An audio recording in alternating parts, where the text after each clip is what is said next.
attracting wealth, the secrets of the millionaire's mind. When I refer to wealth, I mean much more than just money. I've met, and indeed I know, some of the richest people in the world, but some of them have very little of what I'd call real wealth. Some of them are workaholics with little quality time or friends, just looking for the next million. Of course, wealth is partly about having money, but real wealth is good health. Without your health, what use is money? Real wealth to me is having good friends you can share intimate and pleasurable experiences with, laugh with, who stimulate and fascinate you. Real wealth is feeling happy most of the time. Real wealth is a sense of knowing you're contributing something to the world, that your life is worthwhile. After all, you are unique. Nobody can do things exactly the way you do them. Everyone has special skills they bring to the world, and the fulfillment of that is a wealthy feeling.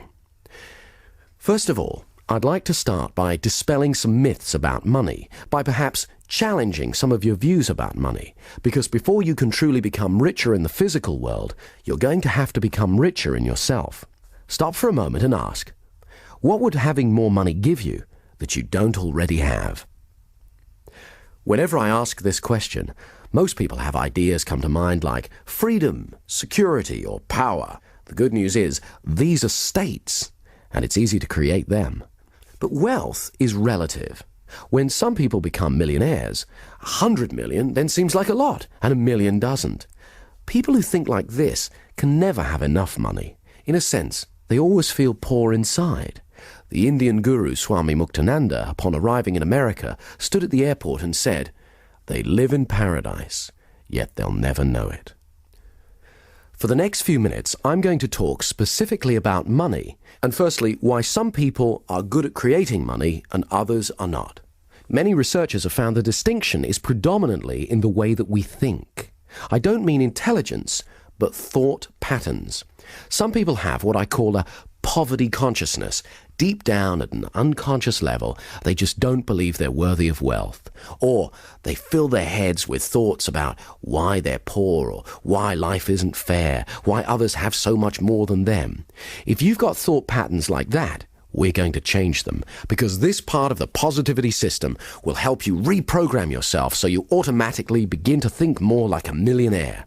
As the author James Allen says in his book, As Man Thinketh, a particular train of thought persisted in, be it good or bad, cannot fail to produce its results in the character and circumstances.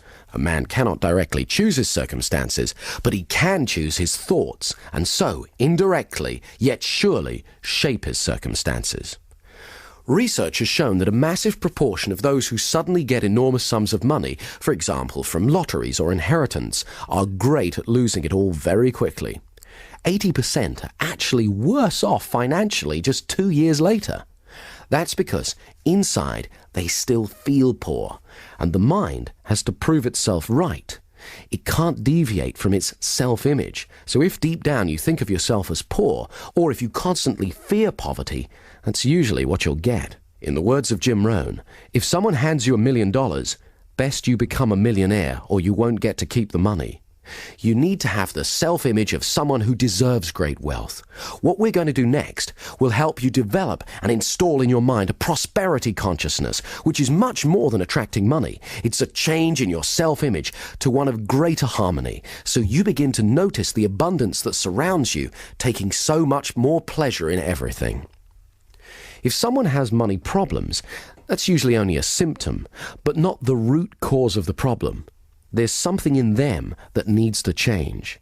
This isn't just another get-rich-quick scheme. The positivity system helps you change your fundamental attitudes towards wealth. As the saying goes, give a man a fish, he eats for a day. Teach a man to fish, and he eats for life. So what is money? The earliest system of trade was bartering. Eventually, coins were used to represent the value of things. They were the first IOUs.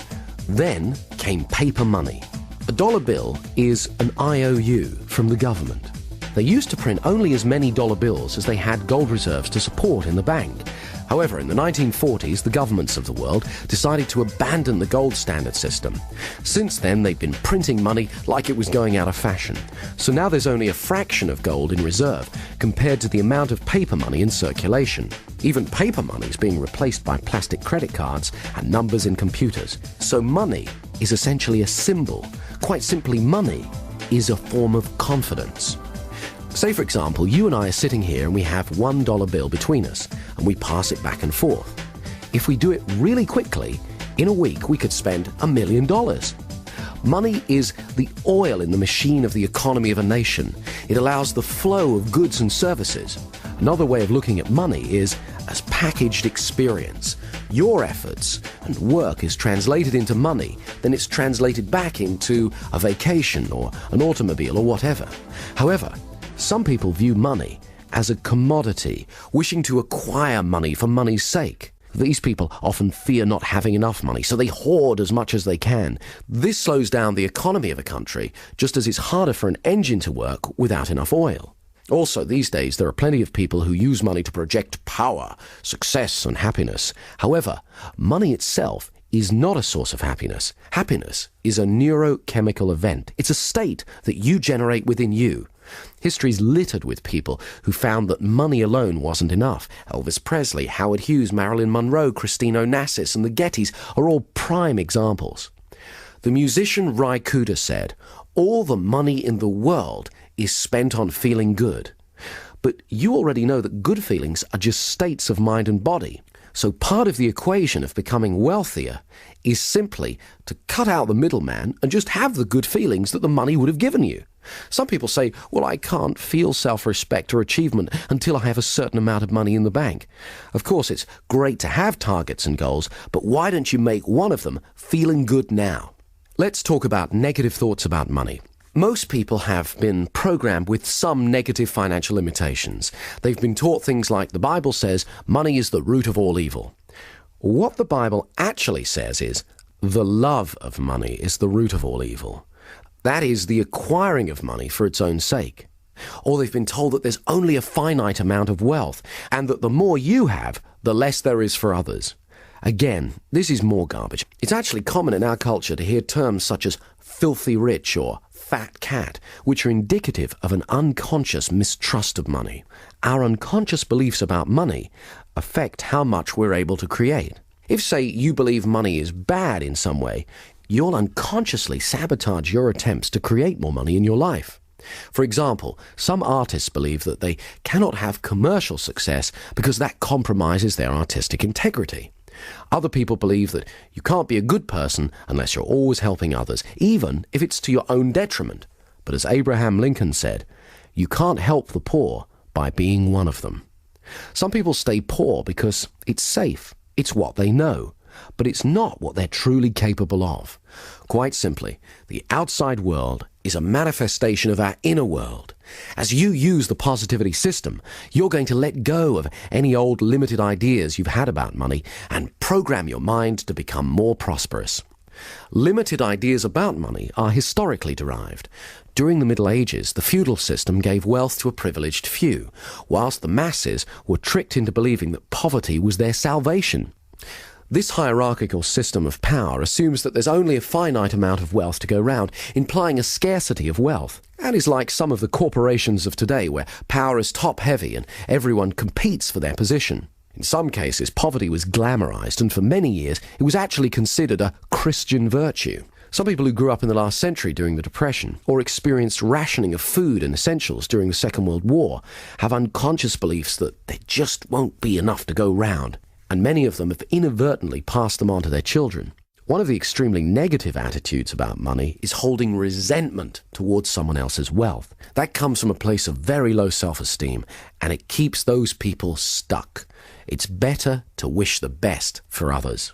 When it comes to money, nearly all the self-help and metaphysical books refer to something called the law of attraction.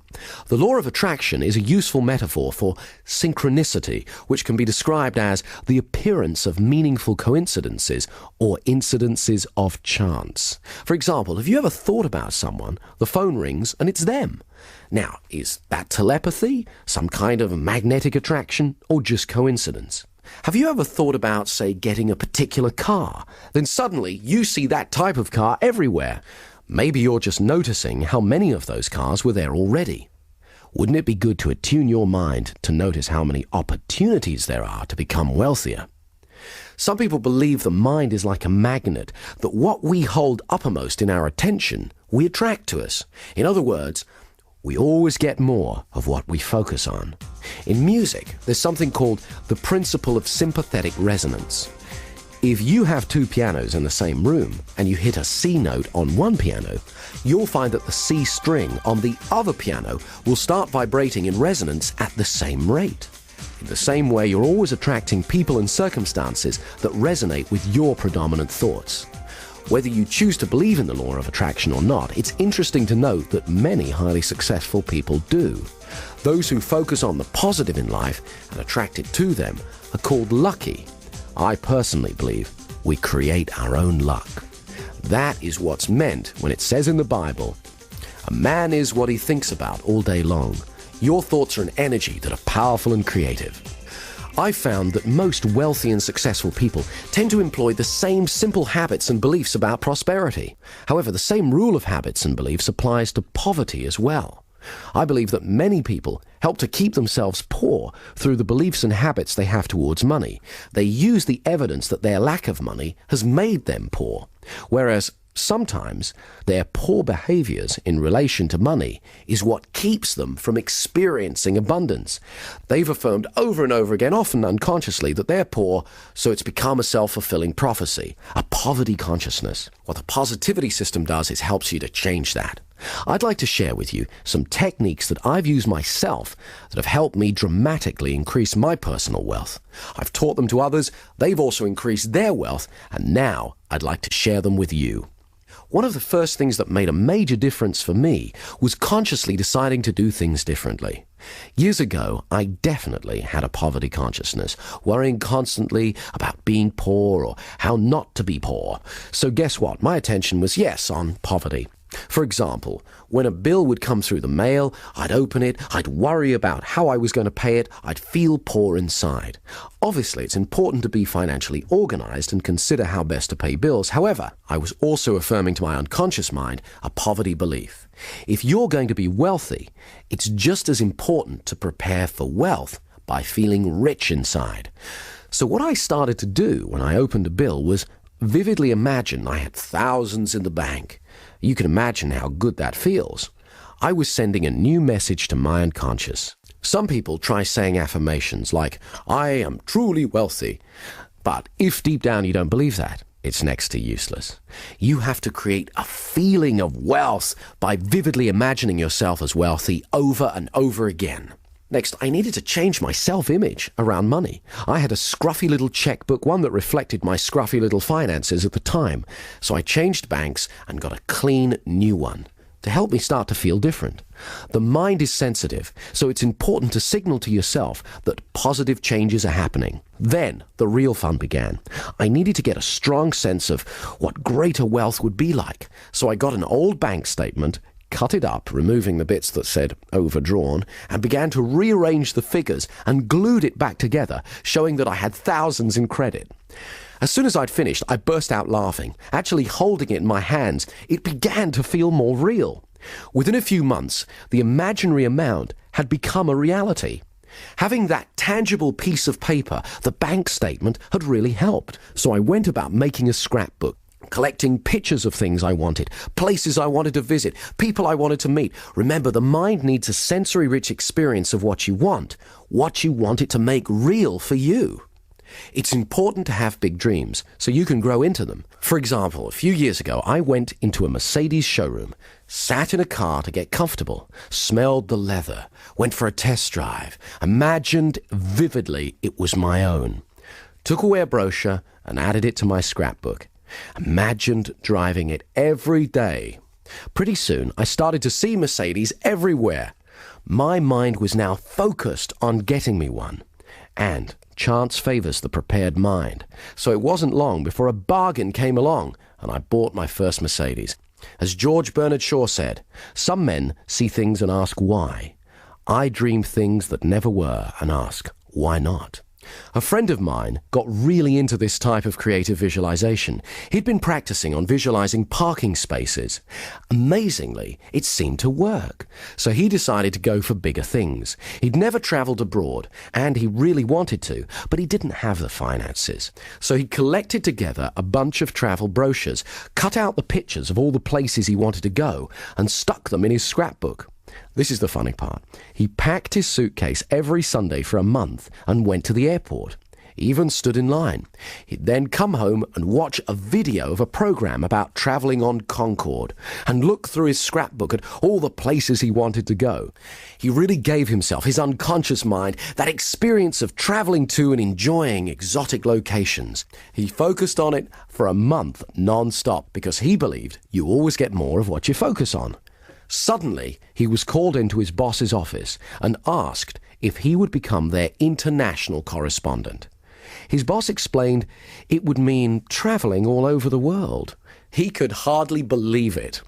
Most amazingly of all, when he arrived in a small village in Switzerland, he began to get a feeling of déjà vu. It was only when he got back to England and checked in his scrapbook that he found it was the exact same village that he'd been visualizing. Extraordinary as it may seem, I've witnessed many such occurrences similar to this since.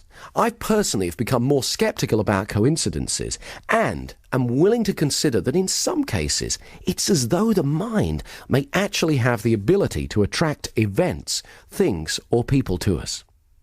When I made a TV series about paranormal phenomena, we featured one experiment conducted by a French scientist. He created a robot that moved in a random pattern around the room. Then, he hatched a group of chicks. When a chick's born, the first thing it sees it believes to be its mother. This process is called imprinting. The chicks imprinted on the robot as their mother. Then, he put the chicks in a cage in one corner of the room and switched the robot on.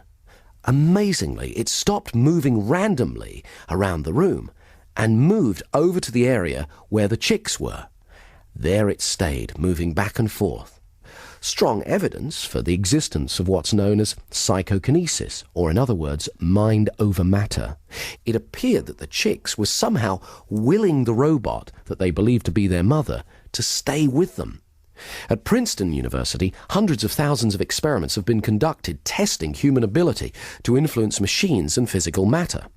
When I made my TV program about paranormal phenomena, I interviewed Dr. Michael Ibbison from Princeton University, who'd been conducting a number of experiments which strongly point to the existence of psychokinesis. Some people are better at it than others, but it's like anything. The more you practice it, the better at it you get. I began to wonder, could it really be possible to literally attract money? What is interesting is that many rich people believe that's how they do it. But how do you do it? It's very simple, but it does take regular practice. You're going to need to rehearse being wealthy, like a method actor would play a part, and do it over and over again. Totally get into that part. Okay, the first thing you need to do is get a scrapbook and start collecting pictures of things that you want, people you'd like to meet, places you'd like to go, things that you really want, anything that you want to bring into your life. Incidentally, it can just be a symbol you desire. Then, go about creating sensory-rich experiences of your goals. If it's a particular car, go about getting a test ride. Then it'll be easier to vividly imagine driving one over and over again. If it's a beautiful house, imagine walking around it until you know every inch of it. The feeling of the carpet, the smell, the texture of the furniture, and so on. Also, be open to feedback from your unconscious mind. When I first imagined owning a Bentley, I was visualizing driving it down the road. But other cars kept bashing into me. No matter how hard I kept trying to get out of the way. I took this to be a warning that, although I could get a Bentley, the cost at the time might be some jealousy. In other words, there was a cost greater than money than I'd foreseen. The next step is, every day, look at your scrapbook. Imagine what it would be like living your desire. See what you'll see, hear what you'll hear, and feel how good it'll feel. Do it as often as you can every day.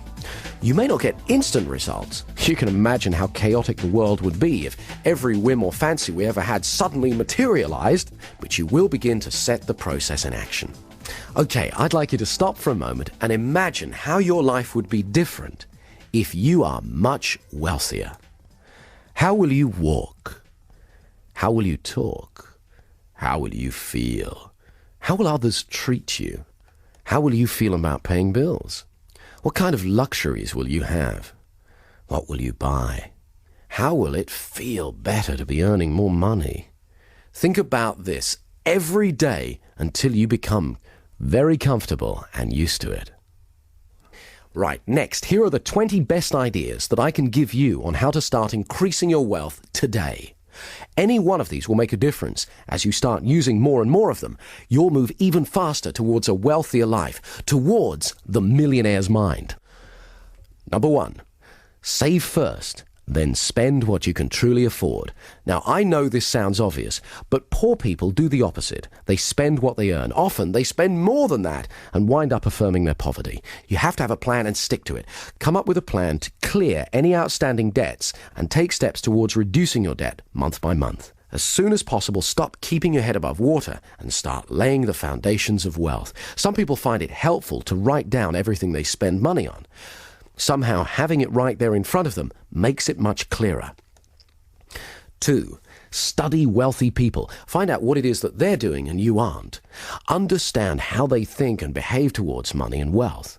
Do the technique we did where you choose a role model. Ask yourself, what did they do that I don't do yet? Read books and listen to audio programs on wealth. There's plenty of superb sources of wisdom on the bookshelves. 3, ask for help. I find that as long as you're polite and respectful, most people are willing to help. There are other reasons why asking is a good practice. It makes other people aware of who you are and lets them know you take yourself seriously. It's a sign of self-worth. It also gives others the pleasure of helping you. Not everyone will offer to help because they don't want to impose. So ask and give them the opportunity and the pleasure of helping. It's good for their self-worth as well. As Charles Givens, the author of Wealth Without Risk, says, if you want to learn about money, learn from somebody who has a lot of it.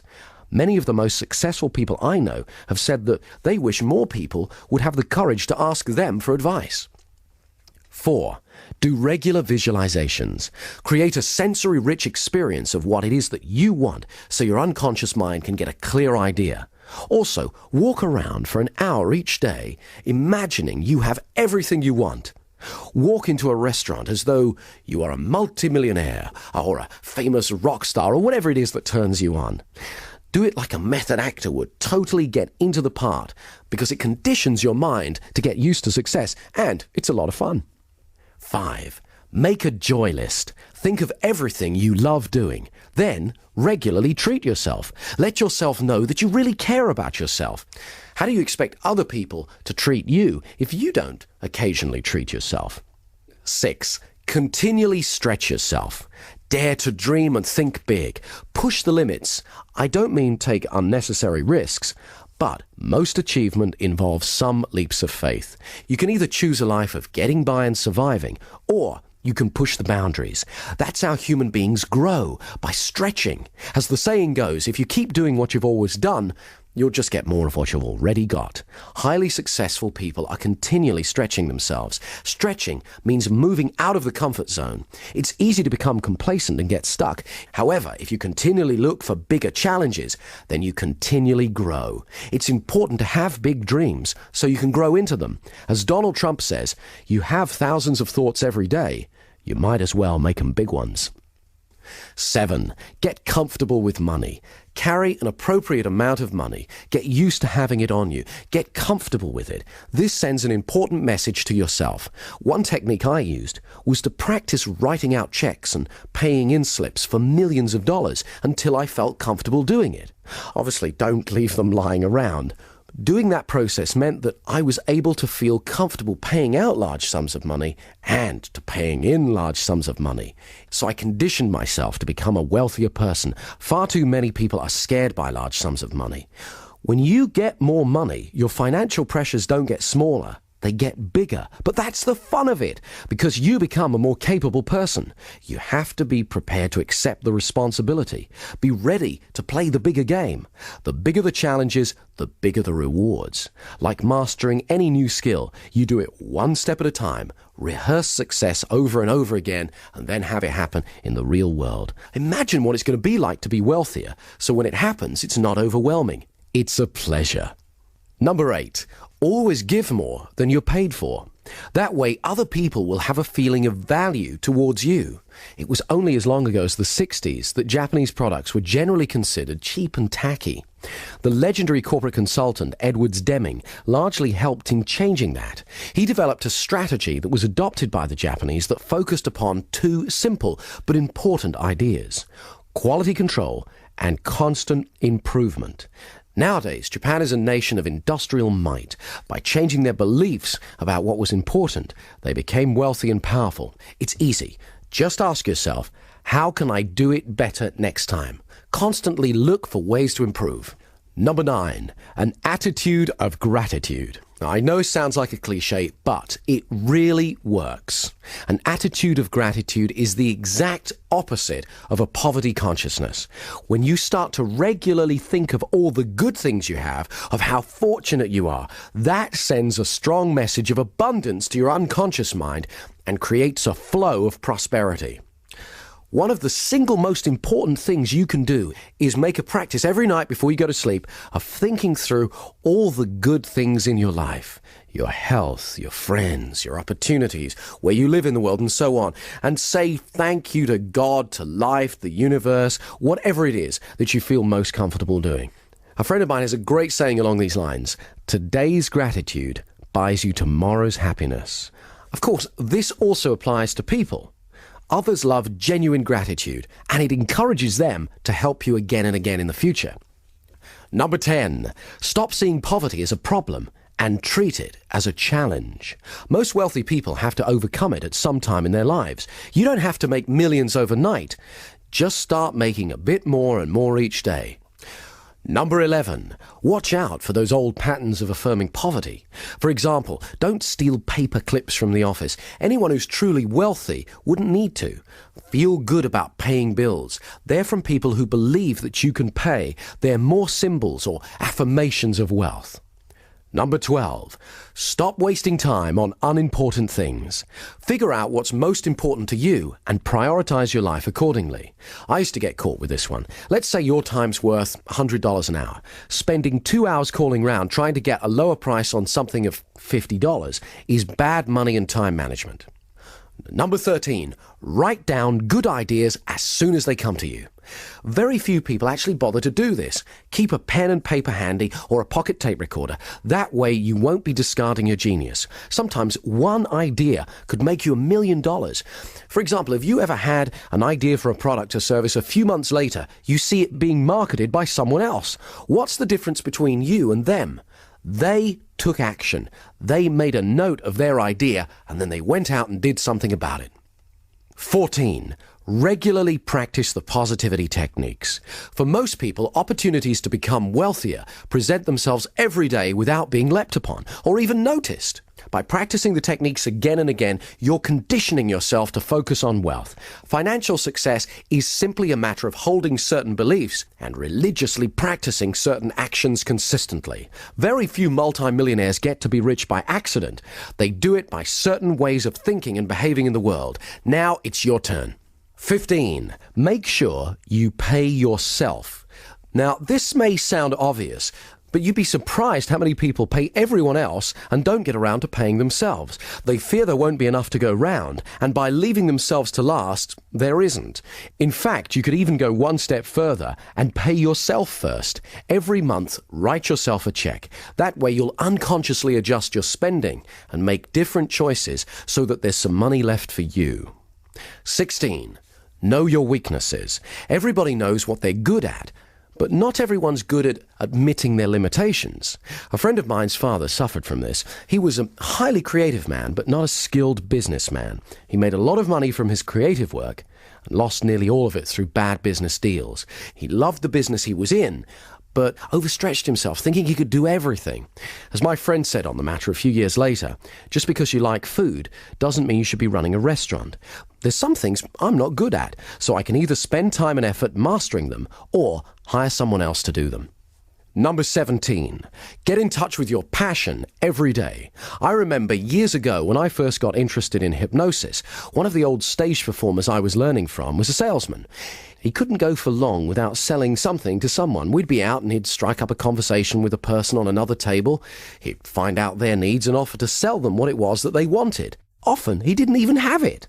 He'd then have to go and acquire it himself. He loved the thrill of persuading someone else. One day he knocked on my door and asked me to drive him home.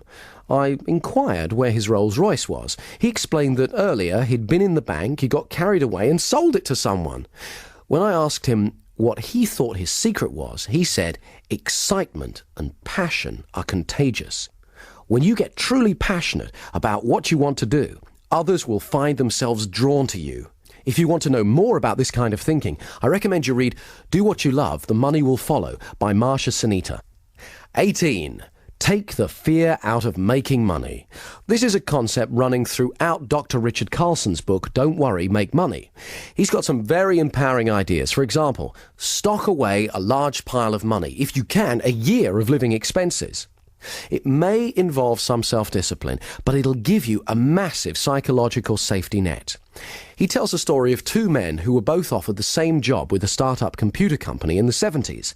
The offer was for very low pay, but with a large piece of stock. The man who was living paycheck to paycheck thought it was too risky and passed.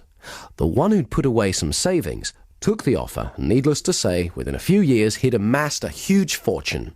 The moral of the story is that in most cases, creating abundance usually involves some risk. As the saying goes, risk is the currency of the gods. Richard Carlson also uses another example of how taking the fear out of money helps when he says, be prepared to walk away from a negotiation. You can usually go back. When you're not attached to an outcome, you're more powerful. Other people unconsciously pick this up from you. He uses an example where, say you find a house you love, the asking price is $100,000. You know it's not worth any more than $90,000. If you're willing to walk away and not to worry about it, more often than not, the seller will come back to you, because most other people are worriers. He won't want to turn down a certain thing, your offer, for an uncertain thing. He'll probably make you a counter-offer, but when he senses you're not a worrier and happy to walk away, it'll be far lower than if he sensed you had fear. Number 19. Charge what you're truly worth. There's an old story about the king's steamship. When it broke down, every engineer in the land was summoned to try and fix it, but all of them failed.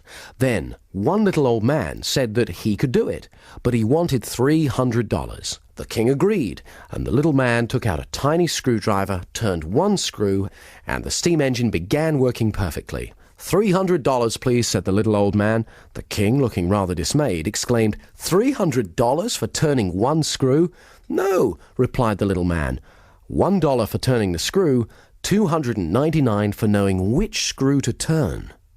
Some people are frightened to charge what they're really worth because they fear they won't be in demand. But this strategy can keep you falsely overworked rather than giving you more money for doing less and having more time to concentrate on other ways to create abundance. Remember to reevaluate from time to time your real worth. And finally, number 20, keep going. Every successful person at some stage has to go through the frustration barrier. Colonel Sanders, who started Kentucky Fried Chicken, is a famous example. When he reached retirement age, he looked at his Social Security check and thought, I need to make some more money. So he sat down and thought through what his resources were, and he remembered that everyone loved his chicken recipe. So he went to a local restaurant and explained that he had a great recipe. He didn't want to sell it to them. All he wanted was a royalty each time they used it. Of course, they weren't interested. So he went to another one, and another one, and another one, and another one. 1,009 rejections later, he got his first acceptance. I've seen far too many people fail just because they didn't hang in there. Very few people get successful without effort and persistence. Finally, I want you to remember that true wealth is not measured by money alone. Start today. Take stock of your true wealth. Create a plan and start moving towards it. Make the changes that you need to make. After you've begun to enjoy more of the success that you desire, you'll look back and be thankful that you did. Positivity. Positive software for your mind.